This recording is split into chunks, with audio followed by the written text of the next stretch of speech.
नमस्कार, आप देख रहे हैं संसद वाणी न्यूज। वाराणसी में ई रिक्शा चालक कल्याण समिति की एक अहम बैठक आयोजित की गई, जिसकी अध्यक्षता घनश्याम यादव ने की। यह बैठक आदित्यनगर पोखरा मलियाना क्षेत्र में रूट नंबर 4 के ई रिक्शा चालकों और मालिकों की समस्याओं को लेकर बुलाई गई थी। जब मेरा स्टैंड 150 मीटर दूर है तो आप 150 मीटर पे आप पट खोल दीजिए, हम सीधे अपने स्टैंड पर जाएंगे, हम वही पैसेंजर उतारेंगे। तभी तो आम जनता या पैसेंजर को जानकारी होगा कि 150 मीटर दूर पे ही ऑटो स्टैंड मौजूद है, यहीं पे ऑटो रिक्शा मिलेगा। चालकों का कहना है कि लंका चौराहा से आने के बाद प्रशासन द्वारा जबरन यू टर्न करवाए जाने से उन्हें यात्रियों को लेने में भारी दिक्कत हो रही है, जिससे उनकी आमदनी पर सीधा असर पड़ रहा है। समिति ने मांग की है कि बीच मार्ग में ई रिक्शा के लिए कट या वैकल्पिक रास्ता उपलब्ध कराया जाए। क्या समस्या है अमरनाथ जी? समस्या ये है भैया कि मालवीय चौराहा एकदम लॉक कर दिए हैं। अगर हम जो है सवारी उठाते हैं कैंसर अस्पताल का तो किधर से जाए? वो जो है ट्रामा सेंटर के पास ही मोड़ दे रहे हैं। कौन मोड़ता है? सिपाही वहाँ के क्या कहते हैं? कहते हैं वापस जाओ, नहीं मार के टांग तोड़ देंगे, सीज कर देंगे। बारकोड लगा आपके? बारकोड लगा है। आज ये बैठक आप लोग किस तरह के किए हैं? उसी के खिलाफ किए हैं कि हमको रास्ता खोला जाए मालवीय चौराहा जाने का रास्ता। दिक्कतें आ रही है आप ये करीब एक हफ्ते से आ रहा है। और कहाँ कहाँ आप लोगों को दिक्कत होता है? और तो लगभग कोई दिक्कत नहीं है, मेन चौराहा ही वही लंका चौराहा। लंका रास्ता बंद कर। एक अपना परिचय बताइए। जी, मैं घनश्याम यादव, रिक्शा चालक कल्याण समिति से जिलाध्यक्ष। घनश्याम जी, आज किस प्रकार का यहाँ पर आप लोग जो है ये टोटो चालक जो टोटो बंद किए, क्या पूरी समस्या क्या है?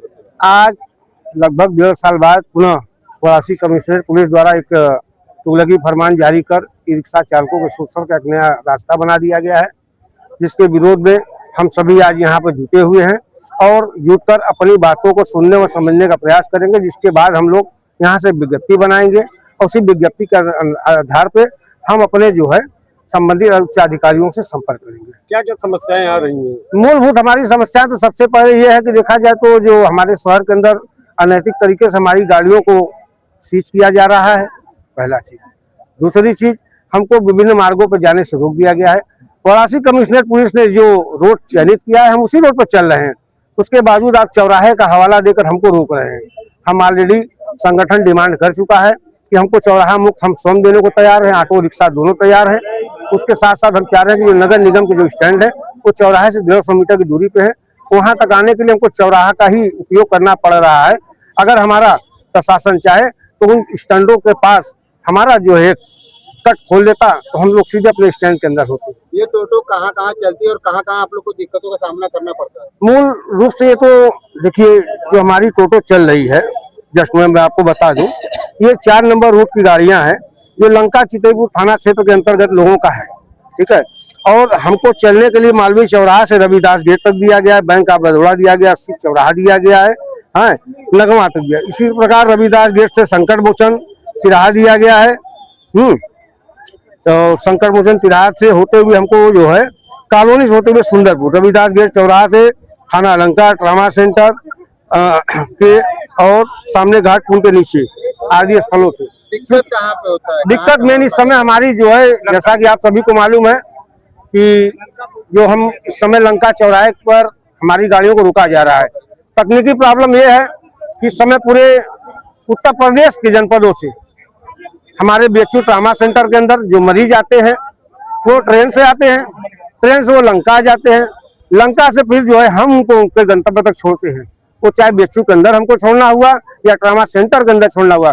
बहुत से ऐसे मरीज या दिव्यांग होते हैं जो चल नहीं पाते हैं, बड़े बुजुर्ग है जो चल नहीं पाते, हमें लोग उसको रास्ता देते हैं, सहारा देते हैं। लेकिन आज हमारा ही गाड़ियों को रोक दिया गया है। हमको चौराहे के आसपास बोला गया है कि 100 मीटर आप नहीं आएंगे। हम 100 मीटर के हम 150 मीटर छोड़ रहे हैं भाई। घनश्याम जी, पिछले 6 महीने 7 महीने पहले वाराणसी पुलिस कमिश्नरेट ने आप लोग को 4 जोन में बांटा, क्योंकि जाम की समस्या को देखते हुए आपने पूरा प्रशासन का सहयोग किया है। लेकिन अब ऐसा ही अनैतिक आप लोग के साथ हो रहा है, क्या कहेंगे इस संदर्भ? जी, इसके लिए तो हम कहीं ना कहीं ये जो पिछले वर्ष सितंबर में जो है ये व्यवस्था लागू की गई थी, इसमें कहीं ना कहीं हमारे कमिश्नरेट की जो इंजीनियरिंग है वो फेल हो रही है। इसलिए कि आप ही द्वारा ये चीज तय किया गया, आप ही द्वारा ये चीज लागू किया गया, उसमें किसी भी संगठन के द्वारा आपने कोई भी चीजों को, बातों को आपने उसमें एक्सेप्ट नहीं किया। हम लोग लगातार उस समय अपनी बातों को रख रहे थे, लेकिन आपने उसको एक्सेप्ट नहीं किया। आपने कहा जो पुलिस करेगी वही सही है। चलिए, एक बार माना कि हो सकता है कि पुलिस ने जो कहा सही है, क्योंकि कहीं ना कहीं पुलिस समाज में हमारी रक्षक की भूमिका में रहती है, तो हो सकता है कहीं ना कहीं हमारा हित हो, हमारा सोच हो सकता है गलत हो, लेकिन आज वही पुलिस पुनः अपने ही इंजीनियरिंग क्यों फेल हो रही है? आज वही पुलिस को पुनः क्यों उस रास्ते को बंद करना पड़ रहा है भाई?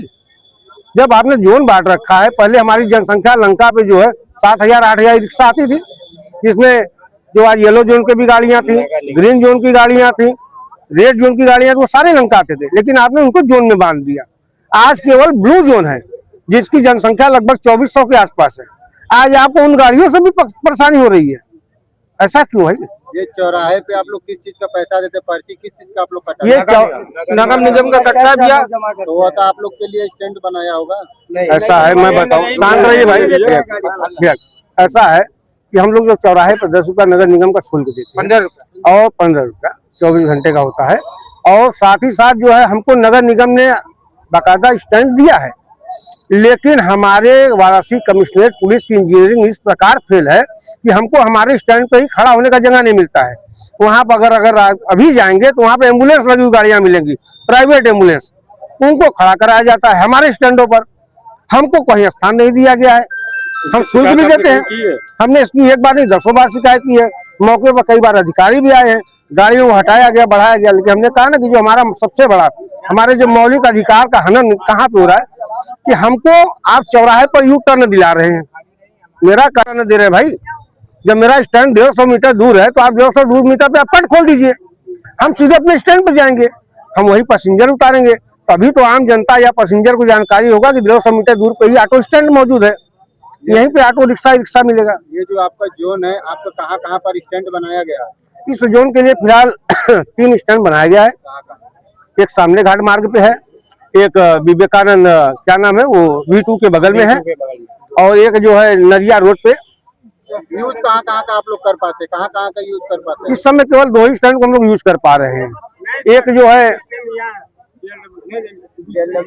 है आपका देख लीजिए V2 के बगल वाला है, कामधेनु अपार्टमेंट के नीचे है, और एक सामने घाट के समीप है, और एक ये जो नरिया रोड वाला है ये तो एकदम टोटल फ्लॉप है हमारे लिए। आपका एक्शन अब क्या होगा? आज हम अभी अपनी वार्ता करेंगे अपने चालकों से, जो उचित होगा, जो भी समझ में आएगा, जो सही कदम होगा जनहित में, चालक समाज हित में, उसी पर हम लोग आगे बढ़ेंगे।